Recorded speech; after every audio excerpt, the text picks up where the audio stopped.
नमस्कार। राय साहब की राय कार्यक्रम में एक बार फिर से आप सभी का स्वागत है।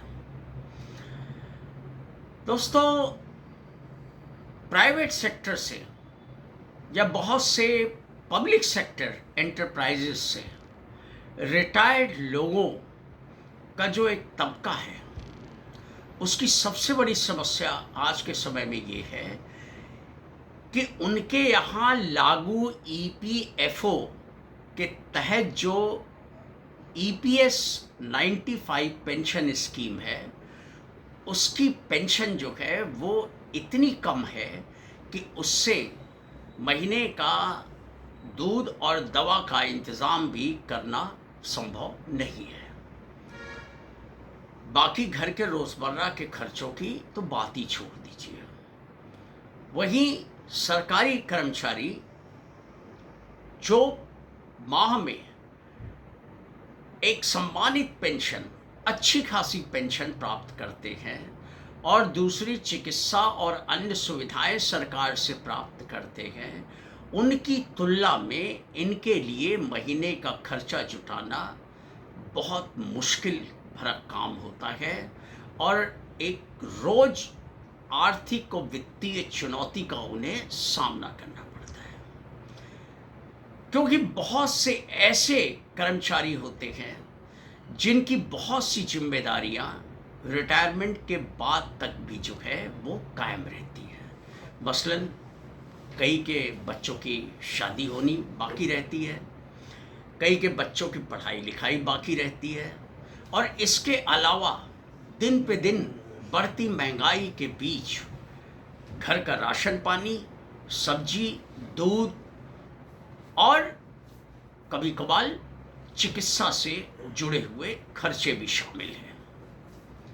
तो ऐसी स्थिति में उनके लिए एक बहुत बड़ी चुनौती ये है कि आखिर उन्होंने जो ईपीएफओ में जमा हुई रकम प्राप्त की है और जो अपने संघर्ष के बूते पर हर महीने पाई पाई जोड़कर उन्होंने जो कॉर्पस तैयार किया है, उस रकम को जो है वो किस जगह लगाए जहां से कि उन्हें महीने में अच्छा खासा ब्याज मिल सके और वो काफ़ी हद तक कुछ सुकून महसूस कर सके, और जो उनके खर्चे हैं महीने के या रोज़मर्रा के, उनसे जो है वो निपटने में कुछ हद तक ज़्यादा सफल हो सके। तो इस तबके के लिए एक सबसे बड़ी चुनौती यही है, और ये चुनौती की वजह ये है कि बैंकों में अगर एफडी के तौर पे ये रकम अगर वो पूरी की पूरी वो रख दें, तो बैंकों का ब्याज इतना नहीं होता कि हर महीने उस ब्याज से जो है उनकी रोज़मर्रा की ज़िंदगी की जो आर्थिक ज़रूरतें हैं उनको आसानी से पूरा किया जा सके। अब रही बात कि दूसरा विकल्प क्या है उनके सामने। दूसरा विकल्प जो है वो है पोस्ट ऑफिस की वरिष्ठ नागरिक बचत योजना। इस योजना के तहत बैंकों के अधिकतम ब्याज की तुलना में यहाँ पर जो फिक्स डिपॉजिट किया जाता है, वो फिक्स डिपॉजिट पे जो ब्याज है वो थोड़ा ज़्यादा मिलता है, लेकिन वो इतना नहीं होता, इतना ज़्यादा नहीं होता कि इन कर्मचारियों की जो है वो आर्थिक ज़रूरतों को वो बहुत आसान बना दे। अब ऐसी स्थिति के अंदर अब उनके सामने सबसे बड़ी चुनौती ये है कि आखिर वो कौन से ऐसे निवेश विकल्प हो सकते हैं जहाँ से कि वो पैसा भी कमाएं और एफडी और पोस्ट ऑफिस की जो विशेष स्कीम है उससे ज़्यादा पैसा कमाएं और पैसे को बढ़ाएं भी, यानी जो रकम उन्होंने लगाई है उसको वो बढ़ाते भी जाए और साथ में जो है वो लाभ भी कमाते जाए। तो ऐसी एक योजना जो है वो काफ़ी कारगर साबित हो सकती है, और अगर इस रकम का जो वो प्राप्त करते हैं रिटायरमेंट के समय, उसका एक हिस्सा अगर इस विकल्प में लगाया जाए तो काफ़ी हद तक उनको बहुत तो नहीं, लेकिन थोड़ी बहुत राहत ज़रूर मिल सकती है। और वो ये है कि सरकार ने कई साल पहले अपनी जो एसेट्स हैं उनके एक हिस्से को, कुछ एसेट्स को, यानी जो उनके एंटरप्राइजेस हैं या जो उनकी परियोजनाएं हैं, उनके कुछ हिस्से जो एसेट्स के रूप में हैं उनको मोनेटाइज करने का फैसला किया था। और ये जो मोनेटाइज एसेट्स हैं इनको एक ट्रस्ट के रूप में, इन्वेस्टमेंट ट्रस्ट के रूप में जो है वो तब्दील किया गया। और इनके साथ सबसे बड़ी खूबी क्या है कि ये जो भी इन्वेस्टमेंट ट्रस्ट हैं वो वही परियोजनाएं जो हैं वो ले सकते हैं जो प्रॉफिटेबल हों, यानी प्रॉफिट कमाने वाले एसेट्स जो है वो ये ट्रस्ट ले सकते हैं। अगर जो नॉन प्रॉफिटेबल है, जहाँ प्रॉफिट नहीं हो रहा है, अगले कुछ समय बाद होना है, तो वो एसेट्स नहीं लिए जा सकते हैं।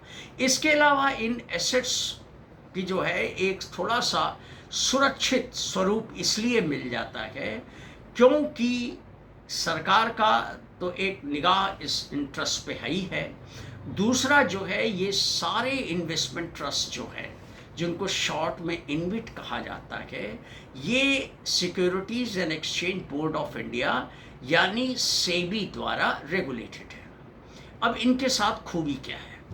इन इन्वेस्टमेंट ट्रस्ट में खूबी ये है कि इनके जो यूनिट होल्डर्स हैं उनको साल में 4 बार जो भी ट्रस्ट पैसा कमाएगा, लाभ कमाएगा, उस लाभ का अधिकतम हिस्सा, वो एक लिमिट है, अधिकतम लिमिट, कि इतना तो मिनिमम उनको डिविडेंड या इंटरेस्ट के रूप में यूनिट होल्डर्स के बीच बांटना होगा और ये 4 बार बटेगा। दूसरी चीज, इनका एक दोहरा लाभ ये है कि इनकी जो फेस वैल्यू है उस फेस वैल्यू की तुलना में जो है ये इन्वेस्टमेंट ट्रस्ट के जो यूनिट्स हैं उनके बाजार भाव, चूंकि ये यूनिट्स स्टॉक एक्सचेंजेस में लिस्टेड हैं, इनकी रोज ट्रेडिंग होती है, तो जो भी भाव हैं वो कभी कभी फेस वैल्यू से ज़्यादा भी हो जाते हैं, कभी कभी फेस वैल्यू से कम भी रहते हैं। तो जितना ज़्यादा कम भाव होगा और जितना ज़्यादा प्रॉफिट होगा इन एसेट्स के ऊपर, इन इन्वेस्टमेंट ट्रस्ट को, उतना ज़्यादा डिविडेंड बढ़कर आने की संभावना बन जाती है। इसके अलावा अगर कोई ज़रूरतमंद जिसको ज़रूरत हो, अगर फेस वैल्यू से कम कीमत पे उन्होंने ये यूनिट्स ली हैं और अगर खरीदी गई यूनिट मूल्य से ज़्यादा का भाव शेयर बाज़ारों में इन यूनिट्स का हो गया है, तो वो वहाँ उनको बेच करके भी अतिरिक्त कमाई कर सकते हैं। दूसरी चीज़ ये है कि ये जो यूनिट्स हैं, इन पे जो डिविडेंड या इंटरेस्ट हर 3 महीने पे मिलता है, उसको अगर बहुत से लोग री इन्वेस्ट भी करते हैं, जिनके ऊपर महीने का खर्च चलाने का बहुत बोझ नहीं है, वो क्या करते हैं कि जो रकम उनको मिलती है वो रकम जो है उसको री इन्वेस्ट कर देते हैं। वो इसी टाइप के इन्वेस्ट में वो दोबारा पैसा लगा देते हैं। इससे जो है उनकी रकम तेज़ी से और बढ़ने लगती है और उनका आमदनी का जरिया जो है वो कुछ महीनों और सालों के बाद जो है वो धीरे धीरे बढ़ने लगता है। अब ये एक बता दिया आपको कि ये शेयर बाजार में इन्वेट्स की यूनिट लिस्टेड है।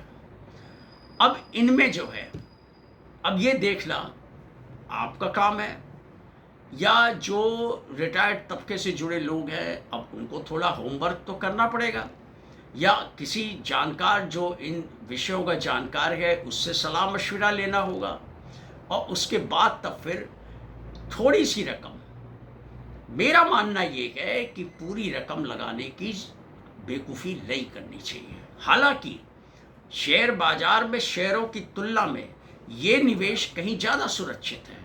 कॉरपोरेट बॉन्ड्स में भले ही ज़्यादा पैसा मिलता हो ब्याज, लेकिन उनकी तुलना में भी इनविट्स जो हैं वो ज़्यादा सुरक्षित है, क्योंकि ये सीधे सेबी द्वारा रेगुलेटेड है। सेबी की बराबर इन पर नज़र रहती है। इसके अलावा सरकार की भी नज़र इन पर बराबर रहती है।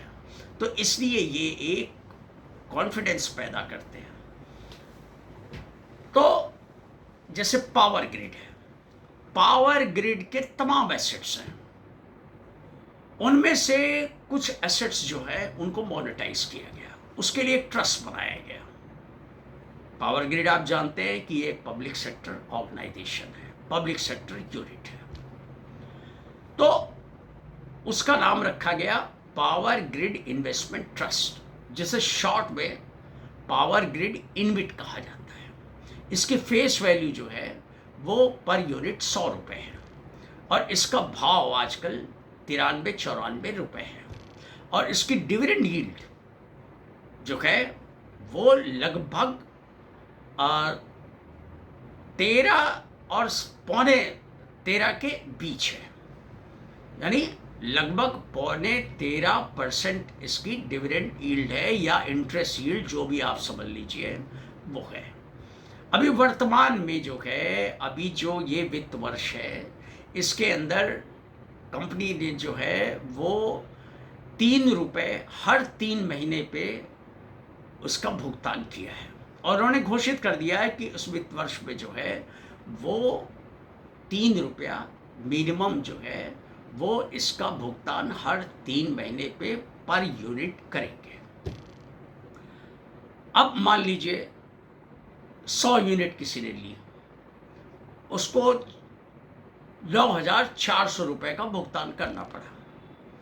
अब उसको हर 3 महीने पे 3 रुपये मिले, तो साल भर में उसको 1,200 रुपये मिले। तो 1,200 रुपये उसको प्राप्त हुए, और अगर ट्रस्ट को बम्पर मुनाफा हुआ, तो चूंकि ये कंडीशंस हैं, ये स्टिपुलेशन है कि आप जितना ज़्यादा प्रॉफिट कमाएंगे, एक लिमिट फिक्स कर दी गई है कि मिनिमम इतना तो आपको प्रॉफिट जो है वो डिस्ट्रीब्यूट करना होगा। तो ऐसे में ये हर 3 महीने पे 4 रुपये भी रकम हो सकती है, 5 रुपये भी हो सकती है। और अगर बहुत बुरी स्थिति हुई, मान लीजिए किसी साल थोड़ा घाटा भी हो गया, लेकिन घाटे की संभावनाएं कम होती हैं, क्योंकि ये सारे ऐसे एसेट्स हैं जहां की रेकरिंग इनकम की संभावना बनी रहती है।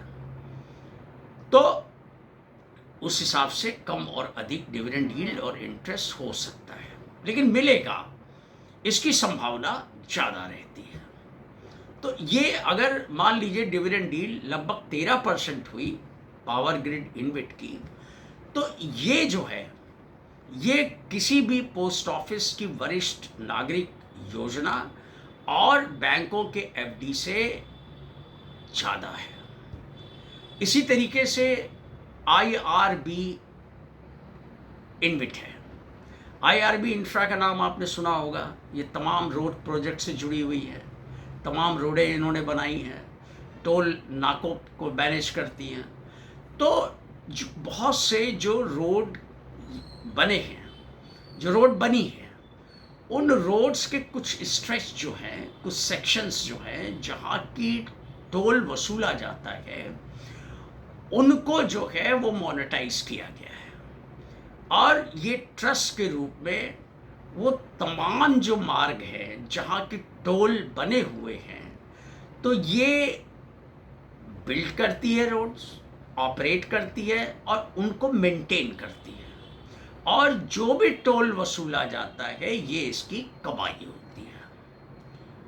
तो जितने खर्चे हैं, खर्चे काटने के बाद जो इनकी आमदनी है, उस आमदनी जो मिलती है उसमें से एक सर्टेन परसेंटेज जो अधिकतम होता है वो यूनिट होल्डर्स के बीच डिस्ट्रीब्यूट करना होता है। तो इसकी जो डिविडेंड यील्ड है वो लगभग 9.5% के आसपास है, जो बैंक के एफडी और पोस्ट ऑफिस की जो विशेष योजना है वरिष्ठ नागरिकों के लिए, उससे ज़्यादा है। उसी तरीके से श्रेम इंफ्रास्ट्रक्चर ट्रस्ट है, श्रेम इनविट, ये भी यही रोड से ही जुड़ी हुई है।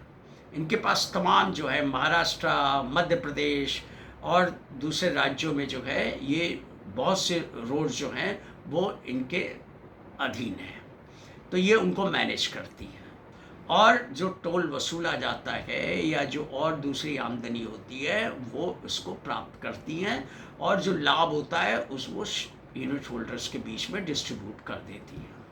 तो इनकी डिविडेंड डील जो है, इनका फेस वैल्यू जो है वो लगभग 100 रुपये है, और इनका जो प्रति यूनिट बाजार मूल्य है वो लगभग 101 रुपये है।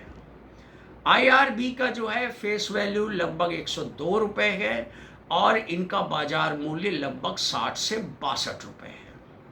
इसी तरीके से एक और आकर्षक इनविट है जिसका डिविडेंड काफ़ी अच्छा है, लगभग जो है वो 8.5% है, वो इंडी ग्रिड ट्रस्ट है। इंडी ग्रिड ट्रस्ट का जो फेस वैल्यू है वो लगभग 100 रुपये का है, लेकिन इसका बाजार भाव बहुत ज़्यादा है, 176 रुपये, और इसकी डिविडेंड यील्ड लगभग 8.5% के आसपास है। तो ये जिसकी संभावनाएं ज़्यादा हो, जैसे मेरे हिसाब से जो मैं पसंद करता हूँ वो है पावर ग्रिड इनविट, क्योंकि पावर ग्रिड एक PSU है, सरकार का इस पर नियंत्रण है, और इसी के द्वारा बनाया गया जो पावर ग्रिड इनविट है वो जो है वो उन एसेट्स को संभालता है जो इसको दी गई हैं, और जो फ़ायदा होता है उसको डिस्ट्रीब्यूट करता है। तो कुल मिला करके मेरे हिसाब से जो मुझे सबसे ज़्यादा आकर्षक लगता है और थोड़ा रिलायबल है वो ये एक पावर ग्रिड है, क्योंकि इसका काम ऐसा है कि जो कभी बंद नहीं हो सकता और जिसके लाभ की संभावनाएं हमेशा बनी रहती हैं, क्योंकि बिजली एक ऐसी चीज़ है कि जिसकी ज़रूरत हमेशा रहती है। दूसरी चीज़, रोड पे वाहन चलने ही चलने हैं, और उस पर टोल वसूला जाना ही जाना है, और ये टोल की रकम समय के साथ बढ़ती जाती है। तो इसलिए ये चूँकि फेस वैल्यू से बहुत कम है, और इसके डिविडेंड यील्ड भी जो है वो लगभग 9% से ऊपर है, तो ऐसी स्थिति में मुझे ये ज़्यादा आकर्षक लगता है। बाकी श्रेम का भी मुझे थोड़ा आकर्षक लगता है, लेकिन जो इंडीग्रिड है वो थोड़ा ज़्यादा भाव है उसका, तो उस हिसाब से मुझे थोड़ा वो कन्विंसिंग नहीं लगता है। तो ये किसी जानकार से जो इन चीज़ों का अनुभवी आदमी हो, उस पर अगर उससे मिल कर के सलाह मशविरा करने के बाद, अगर मेरा मानना पर्सनली ये है कि मैंने भी थोड़ी सी रकम जो है वो इनविट्स पे लगाई है, और मुझे काफ़ी संतोष है कि मैं कम से कम FD और पोस्ट ऑफिस योजना से ज़्यादा रकम मुझे मिलती है, और ये कॉम्परेटिवली बॉन्ड्स की तुलना में या शेयरों की तुलना में ये कहीं ज़्यादा सुरक्षित आय का साधन है। अब ये तय करना, अब ये कोई ज़रूरी नहीं कि इसमें ही पैसा लगाया जाए। बहुत से लोगों की इच्छा ये होती है कि भाई ऐसी जगह पैसा लगाया जाए जहाँ बिल्कुल चैन की नींद सोई जाए, और जहाँ बिल्कुल पैसा डूबने की संभावनाएं नगण्य हों, और वो वही 2 जगह हैं, बैंक्स और पोस्ट ऑफिस। तो मेरा मानना ये है, जो मैं अपने हिसाब से सोचता हूँ कि अगर मान लीजिए 10 लाख लगाने हैं, तो उसमें से अगर जो 1 लाख रुपए अगर इन इनविट्स पे लगाया जाए, जहाँ की जैसे पावर ग्रिड है या और दूसरी जो सरकारी परियोजनाओं से जुड़े हुए जो इनविट्स हैं, वहाँ पे जो है वो अच्छी खासी अतिरिक्त आमदनी प्राप्त की जा सकती है, और यूनिट का मूल्य जब बढ़ जाए कभी बहुत ज़्यादा, तो उसको बेच करके फिर दोबारा जब वो भाव गिरे तो फिर खरीदा जा सकता है, या कोई दूसरी सस्ती जगह हाथ लगाया जा सकता है। मसलन अगर इनविट्स को बेचा, पावर ग्रिड इनविट को, तो वो आईआरबी में लगाया जा सकता है या श्रेम में लगाया जा सकता है। तो कुल मिलाकर के ये एक अच्छा प्रपोजिशन है, एक अच्छा विकल्प साबित हो सकता है। अब ये तो इस बारे में फैसला वही लोग करेंगे जिनको इस ऐसे विकल्पों की तलाश है, वो वही फैसला करेंगे, क्योंकि पैसा उनका है। पैसा उनका है तो कहाँ वो किस विकल्प को चुनेंगे, ये उनका पहला अधिकार है। हाँ, इसके लिए अगर जानकारों की अगर मदद ली जाए तो कोई इसमें दिक्कत वाली बात नहीं होनी चाहिए। मेरी तरफ से ना तो कोई इन्वेस्टमेंट रिकमेंडेशन है, ना कोई एडवाइस है। मैंने जो तमाम विकल्प मौजूद हैं, उन विकल्पों में से एक जो कहीं ज़्यादा बॉन्ड्स की तुलना में और शेयरों की तुलना में कहीं ज़्यादा सुरक्षित विकल्प नज़र आता है, जो बैंकों की एफडी और पोस्ट ऑफिस स्कीम्स की तुलना में बेहतर रिटर्न देने की संभावनाएं रखता है। तो इसका लाभ कुछ न कुछ उठाया जा सकता है, यानी डिविडेंड के रूप में या इंटरेस्ट के रूप में हर 3 महीने पे। अच्छा, इसकी सबसे बड़ी खूबी ये है कि अगर ये रकम 2-3 इन्वेट्स में डिस्ट्रीब्यूट कर दिया जाए तो ये सारे, ये नहीं है कि किसी ने फरवरी में किया तो सारे इन्वेट्स फरवरी में ही डिविडेंड या इंटरेस्ट डिक्लेयर करेंगे। नहीं, ऐसा नहीं है। आप उस हिसाब से देख लीजिए, इवेंट्स में आप पता कर लीजिए, जानकारी ले लीजिए कि इवेंट्स में जो है, जो तमाम ऐसे स्टॉक एक्सचेंजेस की वेबसाइट्स हैं, वहाँ पे वो कौन कब डिविडेंड अनाउंस करता है, क्योंकि ये पहले से प्रीफिक्स होता है। तो उस हिसाब से आप इनको चुन सकते हैं जहाँ आकर्षक यील्ड हो, और ऐसा आप जगह निवेश कर रहे हैं कि जहाँ हर महीने कोई ना कोई इनविट जो है वो डिविडेंड या इंटरेस्ट का भुगतान कर रहा हो, तो इससे एक महीने में रेगुलर आमदनी प्राप्त होती रहेगी। इसका एक ये लाभ उठाया जा सकता है। तो आज के वीडियो में इतना ही। मैंने सोचा कि प्राइवेट सेक्टर के जो रिटायर्ड बहुत से कर्मचारी हैं, उनके लिए क्यों ना एक ये विकल्प उनके सामने पेश किया जाए। या ये रिटायर्ड कर्मचारियों के लिए ही नहीं, ये तमाम उन लोगों के लिए भी फ़ायदेमंद हो सकता है जो बिजनेस में है, या और दूसरा खेतीबाड़ी से जुड़े हुए हैं, या और दूसरे जो कामकाज से जुड़े हुए हैं। वो एक रकम जो है वो हर महीने इसमें लगा सकते हैं, और बाद में जो है जब बड़ा कॉर्पस तैयार हो जाए, उनके पास अच्छी खासी यूनिट्स तैयार हो जाएं, तो वो उसका भरपूर लाभ उठा सकते हैं। तो आज के वीडियो में इतना ही। मुझे दीजिए इजाज़त। वीडियो कंटेंट अगर अच्छा लगा हो तो प्लीज़ मेरे चैनल को सब्सक्राइब कीजिए, हमारा हौसला अफजाई कीजिए, और वीडियो को लाइक कीजिए, ज़्यादा से ज़्यादा लोगों तक इस वीडियो को शेयर कीजिए। Thank you.